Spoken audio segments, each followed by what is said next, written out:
Hello, and welcome to Disrupt Your Now, the show for entrepreneurs who are ready to shake things up. I'm so excited tonight to have my friend Marty Strong on here. Marty is amazing.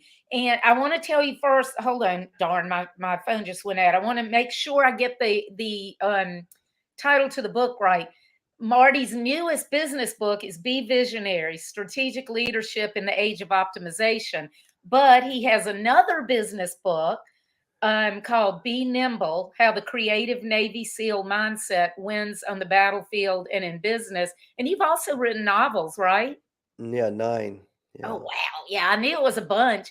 And Yeah. look, y'all, I'm going to get Marty to fill you in on his backstory and then we'll talk. But I want y'all to pay close attention because most people would never, people think of creativity as being an artist or musician.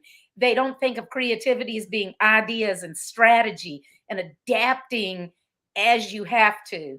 And as we were speaking about just a few minutes ago, Marty, that's critical in something like being a Navy SEAL. So I want y'all to really listen to him closely and read his books because you're going to get decades of experience all across the spectrum from being a SEAL, coming in enlisted, being an officer, and then being an entrepreneur, corporate CEO, own and own, chief strategy officer, and an author. So welcome to the show, Marty, and hit it. Thanks for having me back, Lisa. Yeah, I'm glad to May- see you. Maybe I should get you to write my next forward. Okay, I'll do it.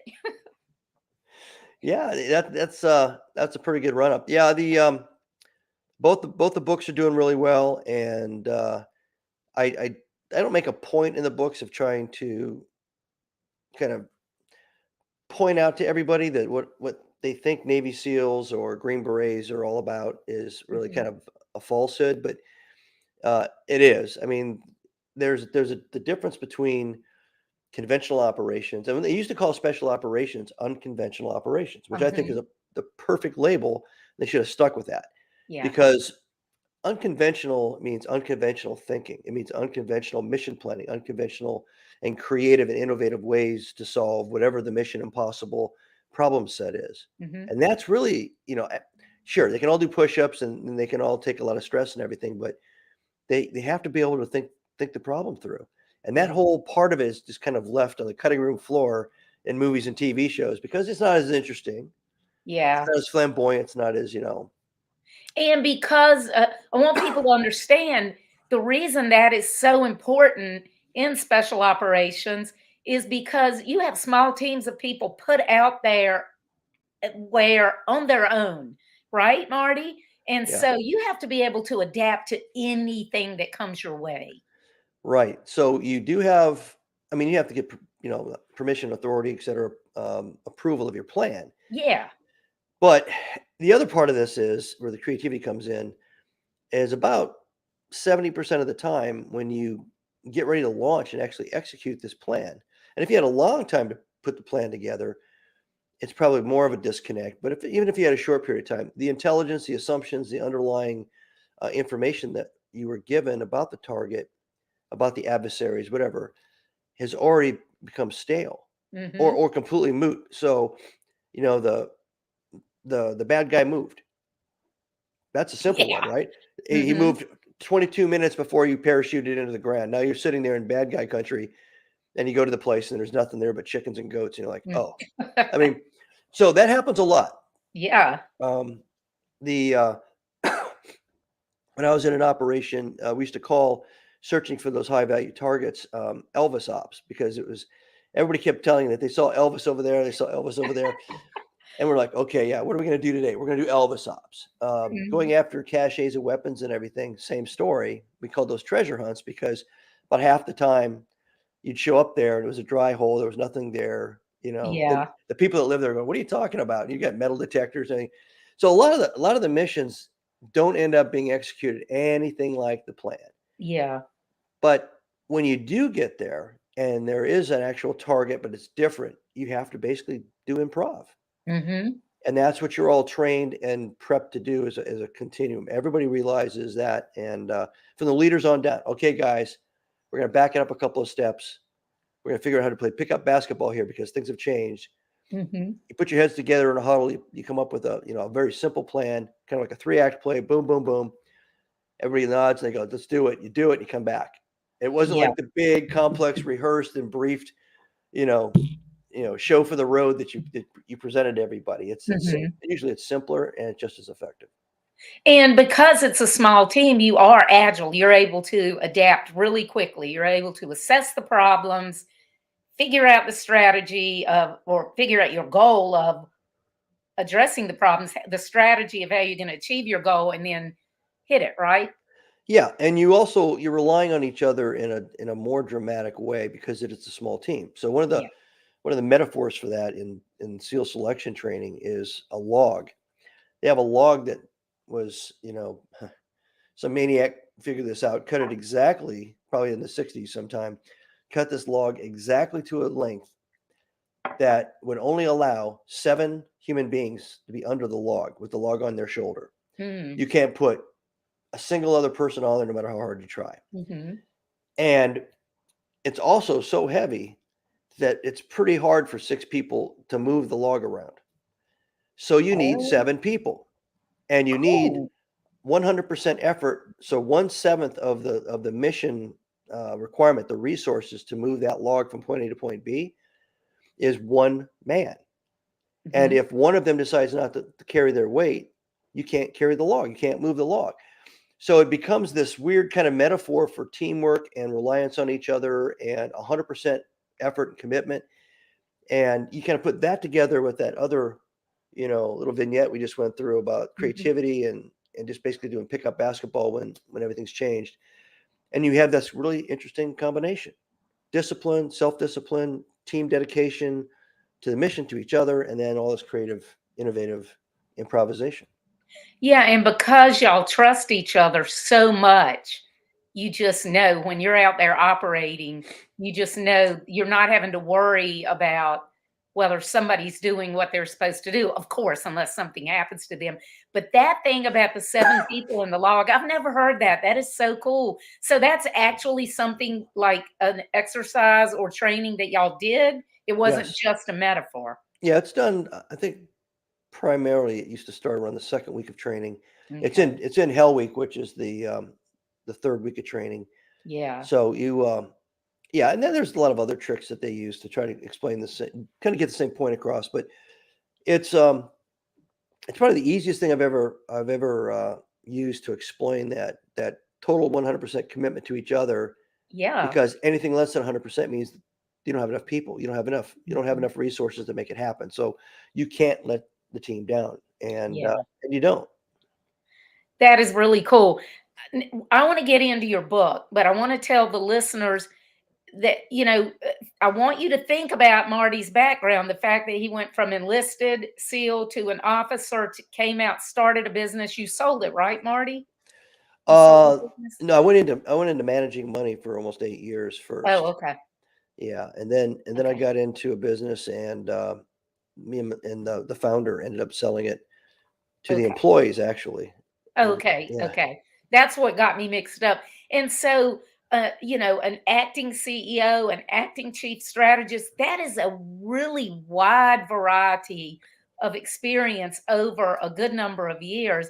And so, y'all need to pay close attention because he's pulling information and advice and experience from all different angles, not just from sitting in some ivory tower for decades or just operating as a SEAL for decades. It's the whole shebang. So tell us about the book, Marty. well, Be Visionary is basically it was born out of the first book, Be Nimble. There was a point in Be Nimble which is focused mostly on leadership challenges, aspiring leaders dealing with crisis in companies, either created by the company, something like a new strategy that kind of Mhm. rocks everybody's world, or an external. It could be an external issue like a pandemic or the Mhm. competition starting to beat you. And how do you deal with all that? How do you lead through all that?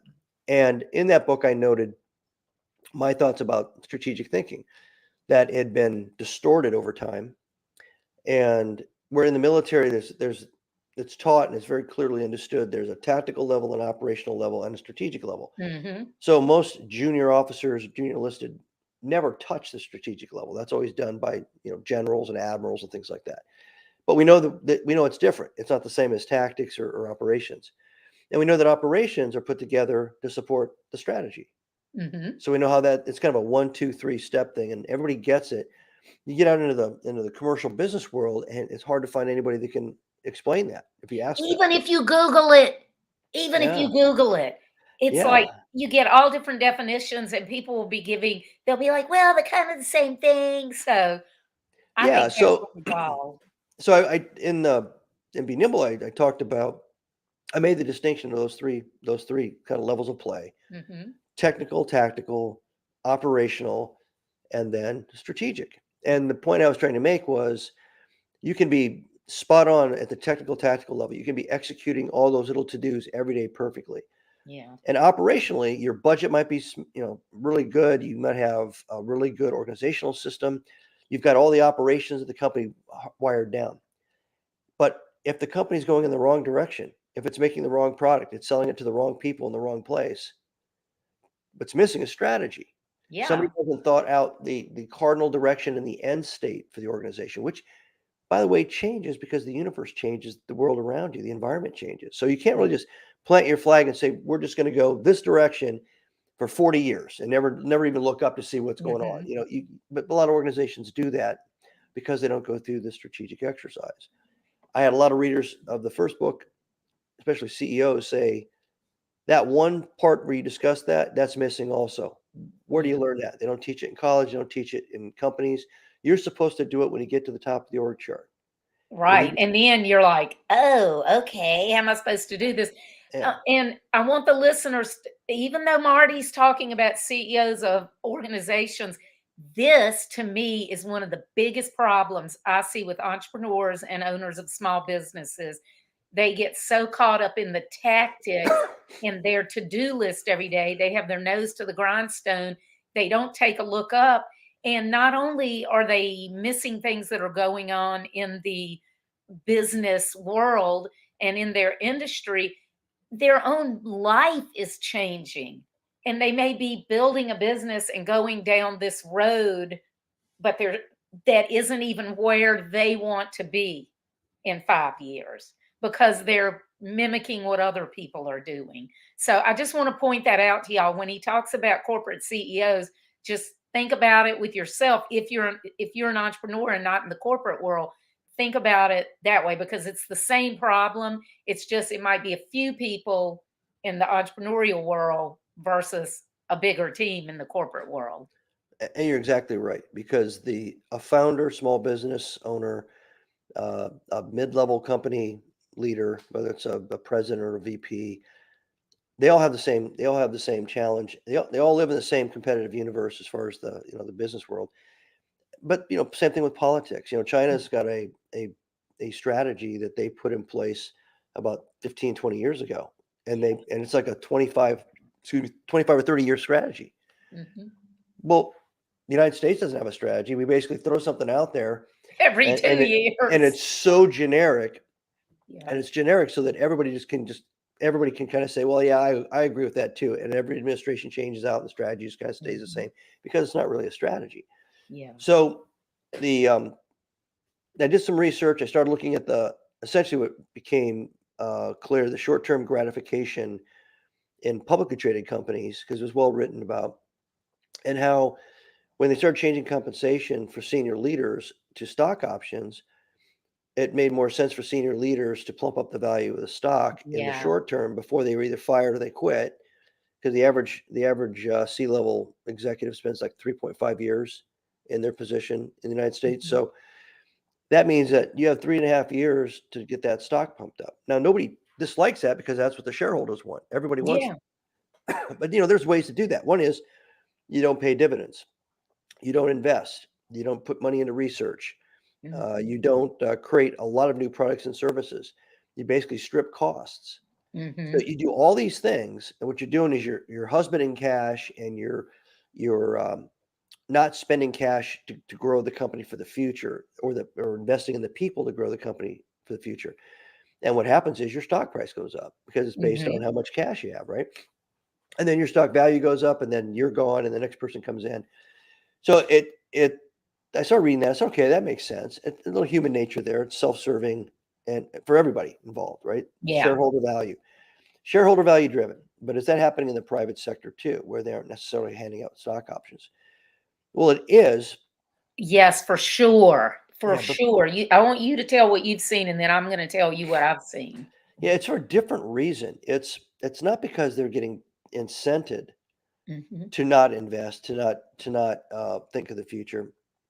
It's because operationally and technically, tactically, they're emulating, whether they learn it in school, they learn it from parents, whatever, they're emulating what they think business is all about, Yeah. which is nose to the grindstone, roll up your sleeves, blue collar work ethic, hit that to-do list, solve every problem in the moment, and never look up. Never look up from the tips of your toes, never look out to the horizon.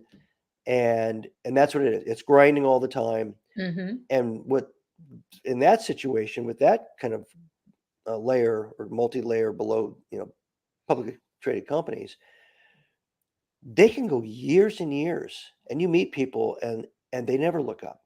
Yeah. And sometimes they go out of business because they don't realize that 5 blocks away, let's say I'll use the restaurant example, they're running a restaurant, but they never went 5 blocks away to see there's a line wrapped around another restaurant. And Yeah. they don't know why. Well, maybe it's because they put a live, piano player in there. And now their restaurant's going under because they never adapted. They never looked at what the market was doing, what the market was saying they wanted, right? That's the line. Or what the Right. competitors were doing to attract the business. Mhm. And so if you never look up, if you never look 360 degrees around and have business situational awareness, and this can expand all the way out to global economies, national economies, industries, markets, market sectors, et cetera. If you don't do that on a regular basis, you're really kind of, you're a hero. You're a hard worker. You're doing all that stuff. You're a grinder, but you're not paying attention to what you're about to either fall off of as far as a cliff or run into as far as a wall until you Yeah. do. Well, and another thing that entrepreneurs are bad about is working, working, working, like you said, and thinking, I'm going to build this business and then I'm going to sell it and be a millionaire and then I'm going to retire. And what they haven't thought about is nobody wants your business because you're working in it all the time and you have not built a business that other people can run, that anybody has any reason to want to buy. And a perfect example is a company that my husband worked for like 15 years. It was a great company, great products. The employees loved working there. And there were two owners, and one of them decided that he wanted to sell it. The other one didn't really want to. So they got in this whatever. And the guy that was actually running the business, that owner, got bought out and he left. He was the one that was running it so great. Well, the other guy did the typical thing, which is kind of like the private sector, um, same thing as Wall Street, stripped cost everywhere. A lot of the parts that they made in house, they started farming out to China, and they had to buy a huge bulk. It was just all these things. And then they would get the parts and they were no good. So they've lost all this money. Employee morale went just total, just it crushed it. And so what happened is they had a great business that they could have just tweaked some things and it would have been something that somebody wanted. But because that one owner was so focused on doing it the way that he thought you're supposed to do it, stripping costs and thinking, buyers can look at the bottom line and go, yeah, well, I can tell that the only reason your profits are this is because you got rid of all this other stuff. But that's kind of a private sector example of what you said happens um, on Wall Street. Well, there's hundreds of thousands of small businesses compared to, maybe 5% of that number in publicly traded companies. So, Yeah. therefore it's much more prevalent what you just described. And I had a conversation. I was doing some mentoring with a guy. He had a business for 5 years and he wanted to talk to me about strategy development. And I said, okay, so we'll sit down. And I said, so tell me what your strategy is now.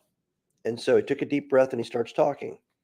And what he was saying was he was laying out his entire business development pipeline, his backlog of business and his pipeline of future business. He was going on and on and on. And I let him go for about 10 minutes. And then I said, okay, that's pretty impressive. That's good. I see you got a lot of energy there. But what about your strategy? And he goes, well, that is my strategy. And I said, well, that's your strategy to find business. What's your strategy for the company? Yeah. I said, let me ask you this way. What do you want out of this? You started this company 5 years ago. Mm-hmm. What's your plan for yourself? And he just stared at me. And that's the classic example of what I was saying before. This Mm-hmm. guy was working at the technical, tactical level and the operational level brilliantly for 5 years. Had never once thought to look up and wonder what do I want at the end of this thing? 24 months, Exactly. 48 months down the road. Mm-hmm. And then if you do that, guess what you do? You either do or don't invest in getting bigger. Mm-hmm. You definitely start thinking about single points of failure in the talent pool. If Yeah. you're one of those people, you start thinking of succession planning and you start, it sets you up for a whole different mindset so that in 2 years, 3 years, you've got somebody in there as a general manager that you trust that can do what you've been doing as the GM, guy in charge, Mm-hmm. owner, everything. And now you're in a position to execute what your strategy was personally, which is to exit through a sale. Yeah. Yeah. So, and then, Because and I always tell my clients, if you start a business and build a business that you don't want, you might as well have stayed in a job. The even for people who start a business because they want to make as much money as possible, still the beauty of being a business owner and being an entrepreneur is that it's your business and you can make it anything you want. So why not make it fit your own personal goals, whatever those are? And it may be just money, but it may be philanthropic, it may be family, it may be, leisure, it could be all kinds of things. You might as well go for it. exactly. And the unfortunate end for most of these scenarios is they aren't thinking down the road. And either somebody comes up and offers them something, or they just say, okay, I think now's the time to do the exit. And because they're so, they don't realize that there's so much of the glue holding that whole organization together Yeah. that the buyer sees it and says, hey, I'll buy it, but you have to stick around and run the thing for me. And Hmm. here at Best Point, the reason they're even anticipating or contemplating this is because they're done. They're Yeah. burned out. They want to break, but they can't, or Hmm. or they can't sell. Then they're right back to, I need to have a succession plan. I need to have somebody replace me. I need to have so strategic thinking is really about first imagining what you see yourself as an individual, as a professional, as a business owner, or as your organization. What does it look like 24, 36, 48 months out there? What do you want it to look like? Yeah. Forget what is right now. Just I use the words in the book about dreaming, and because it's close to the same kind of thing. Sit back. I tell people 10 minutes a day, get rid of all the to-do lists and everything, and just think, Hmm. what do I want to do? And it could be something like I want to be able to speak Spanish and I want to be living in the Caribbean, or I want to, my wife's favorite one is I want to, buy a small tiki bar in the Caribbean, and that's where we're going to go. That's where we're going to end up. We'll run a tiki bar. Okay, great. So if that's what you want to do, how do you get there? And then you Yep. back plan from that dream, and that which becomes a goal, and then Hmm. you kind of put hard edges around that goal, around that dream to create a goal and put some density there. Then you say, okay, how long is it going to take? How many dollars is it going to take? What are the things we need to do to get there? And you build your operational plan backwards. Yeah.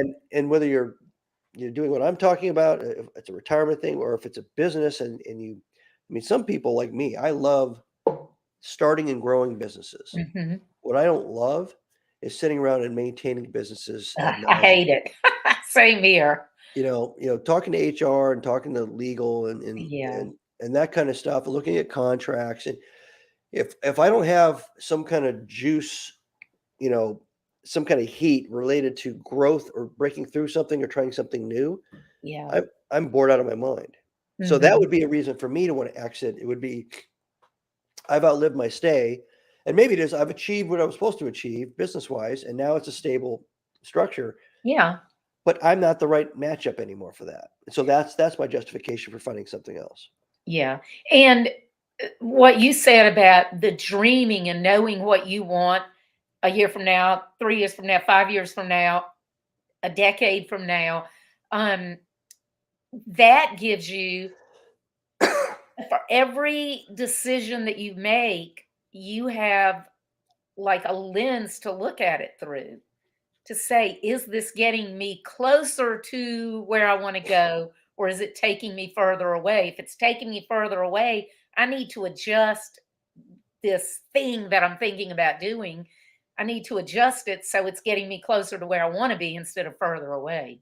And that's why strategy is not just for the top leaders. Mhm. You have to you have to commit to training all your supporting leadership team to understanding strategy, understanding the idea of dreaming, the idea of looking out 360 degrees, far out into the future, kind of zoom out, zoom back in, because if and then establish a strategy. Because otherwise, as you noted, if you don't have a cardinal direction or a compass bearing that everybody understands is the compass bearing, and they don't if they don't understand why we're heading that way, then any shiny object becomes a strategy, Yes. right? Any shiny object becomes a goal.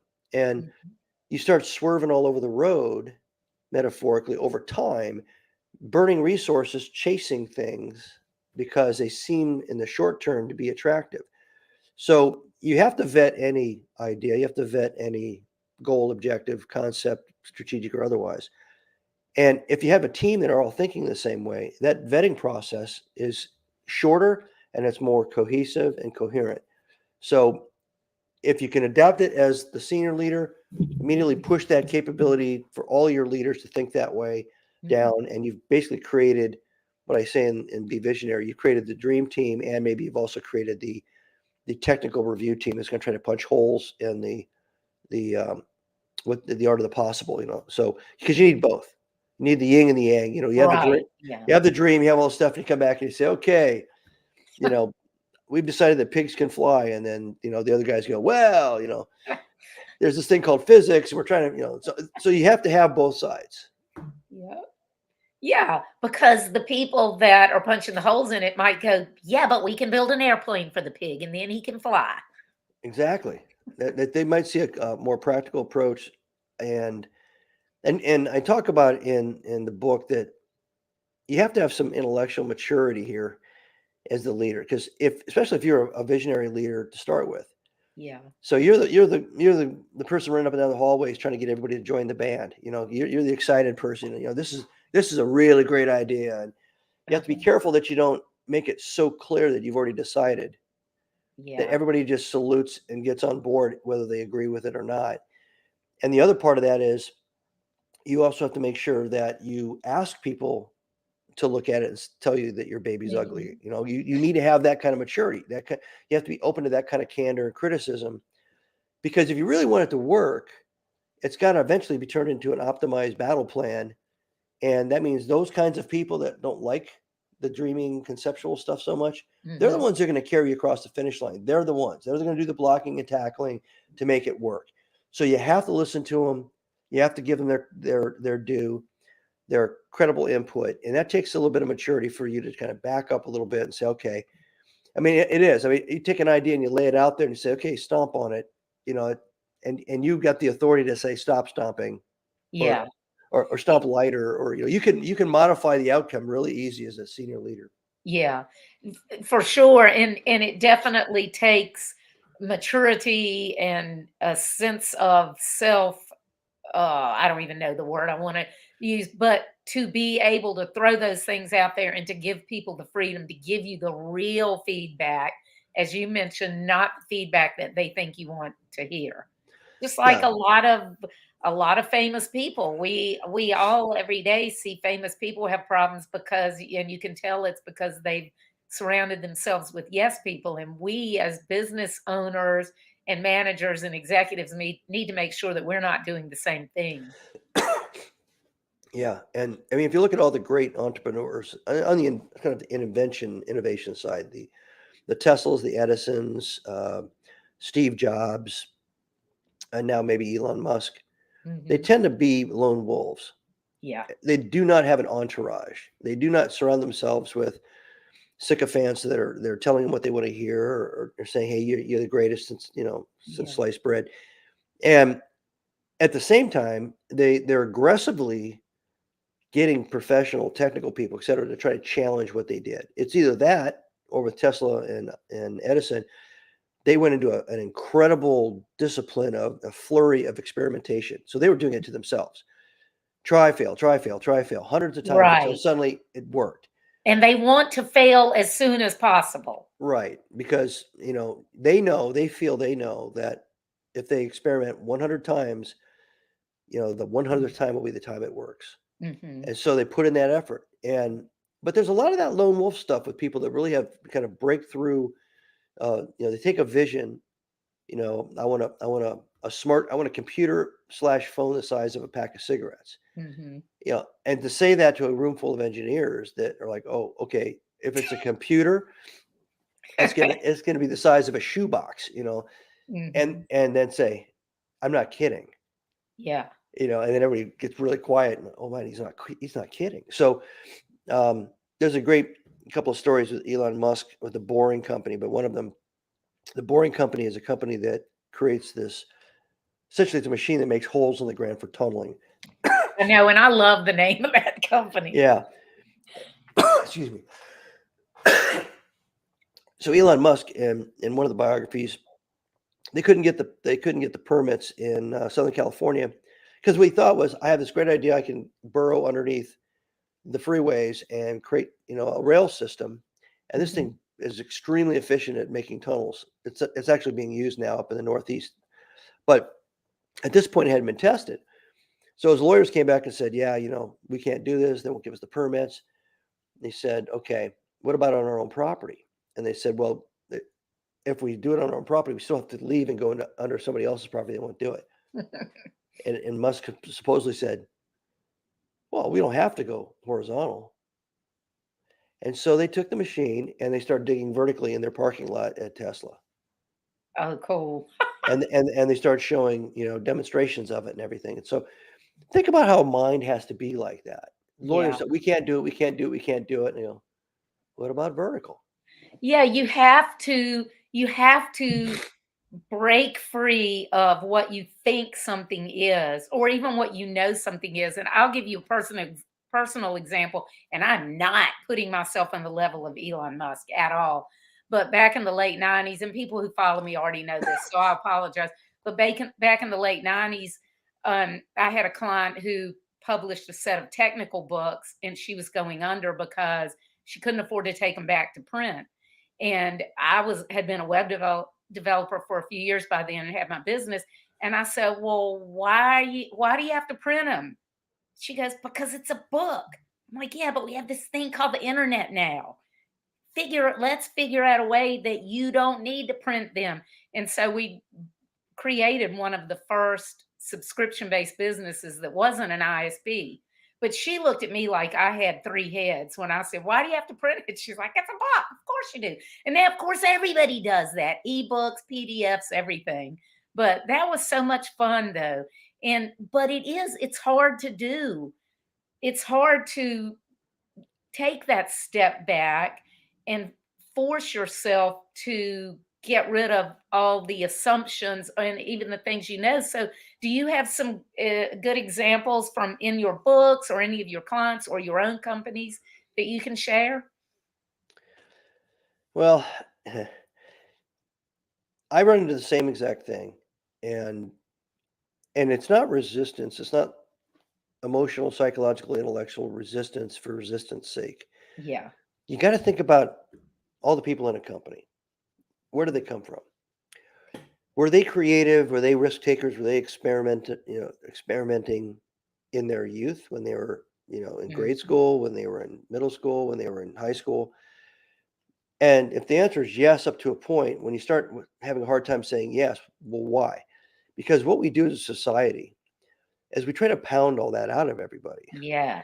We try to get them to comply, obey, to normalize, to follow, stay within the lines, and it gets Check worse the and worse and boxes. right. It gets worse and worse and worse as you go on. Your behaviors are set up so that you are a good performer in society, whether that society is writ large or whether it's a small group inside of a company. Yeah. You get out of school, and what you've just done is you're a historian. I don't care what your vocation that you studied for in school, what they taught you is what happened before. Mm-hmm. There's not futuristic engineering classes teaching you how buildings are going to float. They're teaching you how essentially the physics that the ancient Greeks had to deal with. And the materials may be different and modern, but they're basically teaching this is the way you build this. Doctors, this is the way you fix this. Uh-huh. Everybody, right? So now they're historians, and if they come up with an idea and they go, well, what if no? You're going to fail the test because the test is a test about the history of this. Right. Then you Mm-hmm. get to your first company. You get into onboarding. This is what you got to wear. This is when you can go to the cafeteria. This is when you can't go to the cafeteria. This is when the building opens up. This is when we have meetings. This is what you got to wear to the meetings. This is what you. And what happens is you end up just getting pounded into this compliant, deep channel, this lane Yeah. of agreement, intellectual kind of capitulation, and you no longer even think. You don't even think about coming up with an idea. You don't even Mm-hmm. think about wondering about the future because it's counterproductive. You're immediately gonna all the white blood cells are gonna swarm around you. So if you don't cultivate, if you don't recognize that as a leader right now, and I don't care if you're leading 2 people or 200,000 people, that's the reality. Yeah. So you can't expect them all to become suddenly entrepreneurial if it's using their imagination. Mm-hmm. That's the first step. The second step is how do you get them from the way they are? I'm not going to say they're broken toys, but from the standpoint of creativity and innovation, they kind of are. How do you Yep. get them from there to get them where they start to become more like kids again and kind of free up reignite their imagination, reignite their sense of wonder, and get them to start dreaming again. And you have to decide that that's what you're going to do. There's a reason to do it. And you have to create a culture that way. You have to hire people for this, Mm-hmm. and you have to be looking for people that think this way and are willing to learn and change. And then you have to make the entire organization be compatible and be okay with that mindset. Yeah. So that is so hard. That is so Yeah. hard because if let's say I said everything I just said, if I've got 800 employees, they're scattered all over the United States. They've got bosses, they've got supervisors, they've got people. I'm not there to watch them, Yeah. And do. all of their bosses, they're everybody's pay and um their their reviews and all that stuff is dependent on just following and doing what you're supposed to do. Yeah, and they're coming from the same exact, I guess, raw material. So Mhm. if I'm not there to witness whether it is or isn't taking hold, how hard is it to create a new culture that is thoughtful and thinks in concepts and thinks 360 degrees, has a awareness of itself in the market, in the industry? I mean, I'm telling you, it's tough. And if you're going to do it as a leader, you got to start with yourself and then start with the leadership team below you.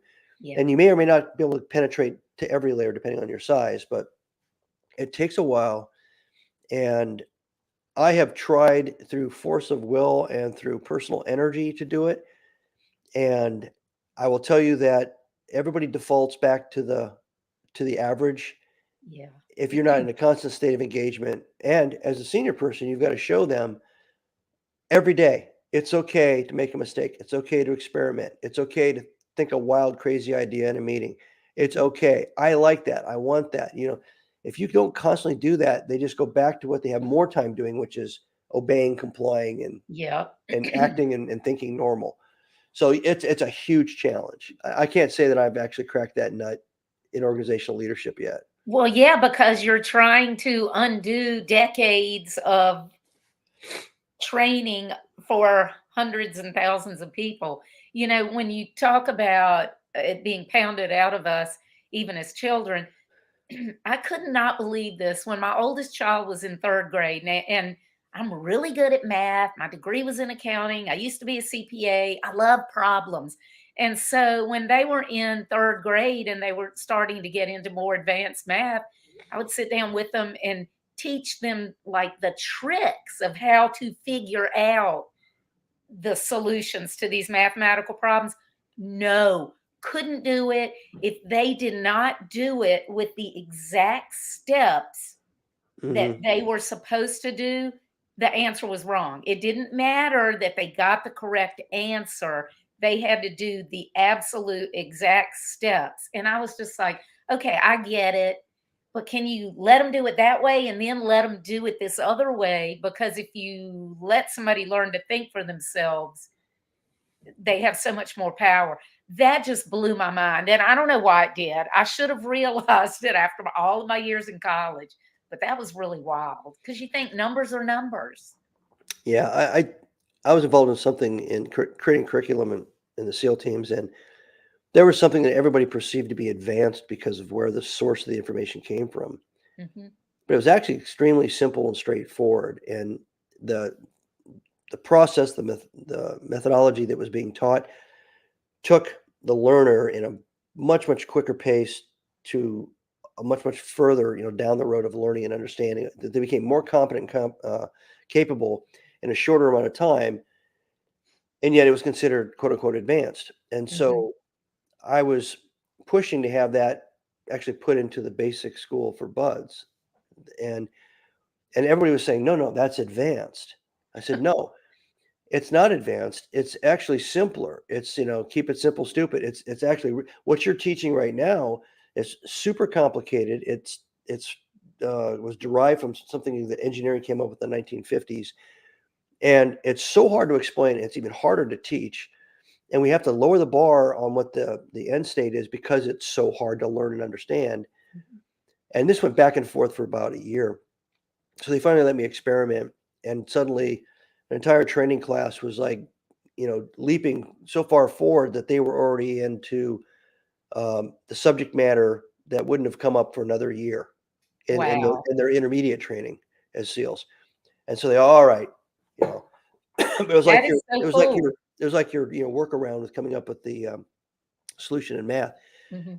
They thought that's an advanced thought. We have to teach them this linear boom, boom, boom, boom, which is hard to understand. Yeah. And, darn it, that's all they're gonna learn, and this other stuff you're talking about is, yeah, sure, you're a teacher. That's a boogity boogity voodoo kind of math, and yeah, Yeah. I had the same resistance, and I just for the life of me, I could not understand. It was all about the label that was put on the other program, advanced. Yeah. And you were talking earlier about giving people the permission to fail. A lot of people notice things and they have ideas and they have questions, but they either are like, well, they may be afraid to bring it up, or they're just like, whatever, it's too much trouble. I'm going to come in and do my 9 to 5 and leave. And when I think I was 23 and I worked for a global manufacturing company and I was in the controller training program and we were working on the annual budgets. At that point, I was working in the cost office. We were working on the annual budgets. And, you have these formulas that you just put the numbers in. It's really easy. You put the numbers in and you put it down. And this was back before we were all using computers and stuff. Um, I'm really dating myself. This was the early 80s.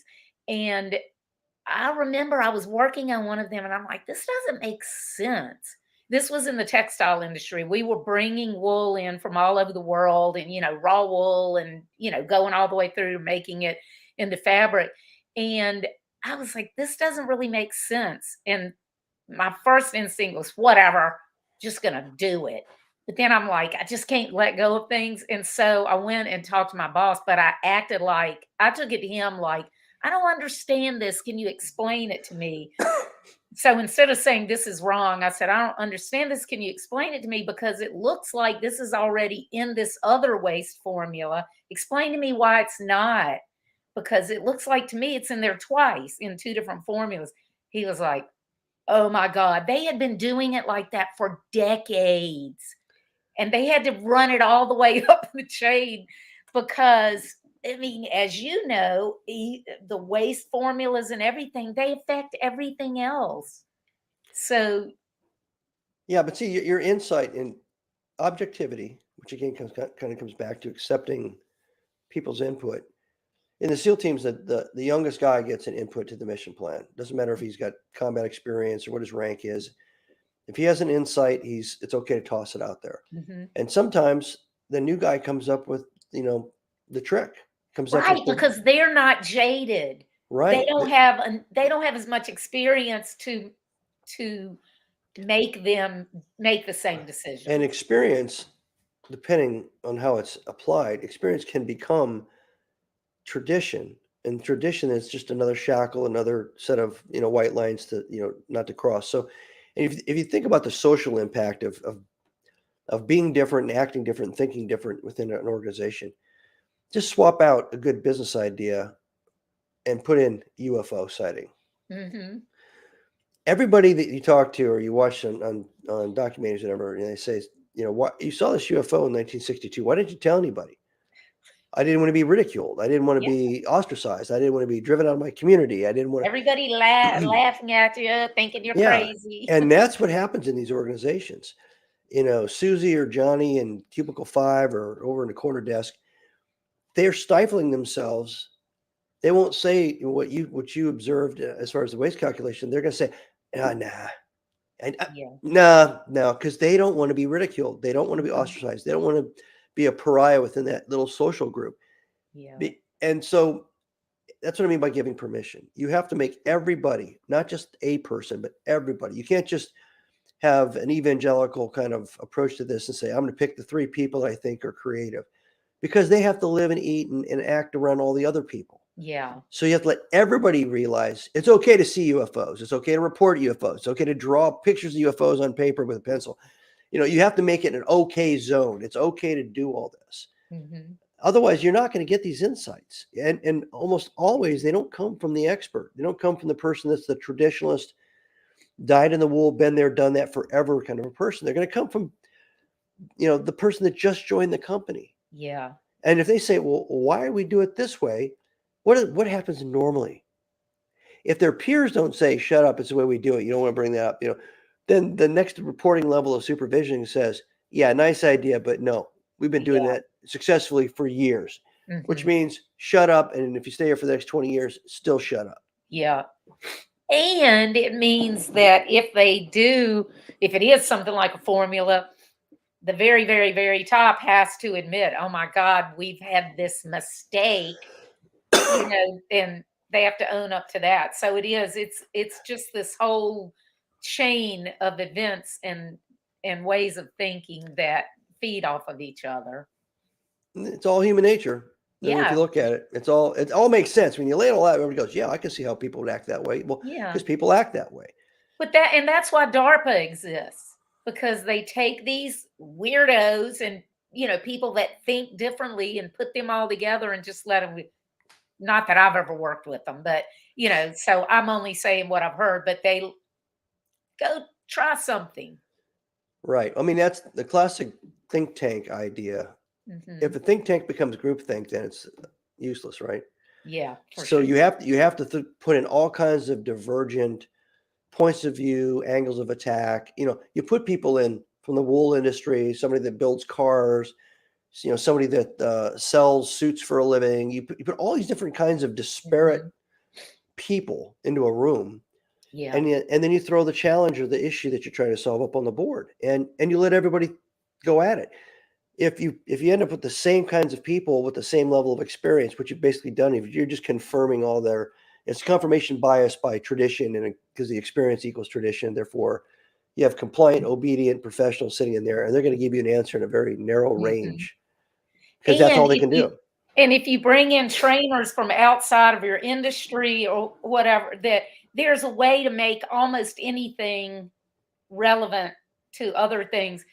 One of my clients, as you know, is a professional race car driver, and this to me is cool with the special operations people. He teaches special operations teams tactical mobility driving so that they can be safer when they are deployed. So when they're somewhere, they are more likely to be able to get out. And a lot of people would be like, "Oh, we can never have a race car driver teach them. It's got to be, the regular old whatever." And so I think it's really cool. And then they get excited because they get to learn from somebody who's different. And that's because we've all been taught first by our parents, our big brother, big sister, whatever, what driving is and Mhm. what safety, the definition of safety is. Yeah, I've been through those courses, and The definition of safety from a professional race car driver standpoint is called vehicle dynamics. It's becoming 100% aware of what every part of that car is designed to do to its limits, so you know what you can and can't get away with. Yep. And that's not the way they teach you to drive. They teach you basically just don't bump into something while you're going down the road. Yeah. You learn things that cars can do that you never thought they could do. You also learn that the things you see in movies cars can't do unless they've been specially modified and all that. That's an interesting learning curve too. You thought, well, I thought we could spin these cars around and do all kinds of crazy stuff. Well, yeah, if you put sandbags in the trunk and you have special tires and yeah, it's and even tactical off-road stuff. It's the same thing. You see something in a movie and you see people racing across deserts and doing all kinds of things in four-wheel drive. But when you actually go to a professional course that teaches you how to drive a four-wheel drive vehicle across uneven, rough terrain, Yeah. they teach you the art of negotiating the terrain. And you go, what's that mean? What it means is you're in a negotiation between the survivability of the parts of your vehicle Yeah. and what God created, which is the terrain. Uh, And if you drive crazy fast, if you drop from a height, if you bang into something, what you're doing is you're destroying the thing that's going to keep you alive because you're out in the middle of nowhere. yeah. So you're negotiating. It's one tire over a boulder, slow, then another tire over a boulder. You're easing yourself into a stream. You're easing yourself out. You're like, it's a completely opposite what your mind was. When your mind was like, Dukes of Hazzard, you're gonna go, whoa, you'll be jumping things and smash. Yeah. And you're like, wow, but this seems like such a robust vehicle. It's got all these big tires and all. Yeah, it's that way. So it survives the damage it's going to go through, even if you do what we tell you to do. Yeah. And you go, got it. So yeah, and up until that moment, you thought you were an expert because somebody told you what driving a four-wheel drive is all about in a movie or TV show. Yeah. So yeah, there's so much out there that to learn and to relearn, but you have to have your eyes and ears open and your mind open to be open to that new learning and that new information. Yeah. Well, Marty, I've had so much fun talking with you, but I just realized I've almost had you for an hour and I could keep talking all night. So I don't, but so I want you to tell everybody how they can connect with you, how they can find out more about you, where they can get your books and all that good stuff. So everything's pretty much concentrated at my website, martystrongbenimble.com. You can get my business books, my novels, links to my articles, my speaking programs, etc. I'm on Amazon, obviously, for all the books and Yeah. everything, but martystrongbenimble.com, that's kind of like hitting the bullseye. Everything's there. Yeah. Well, great.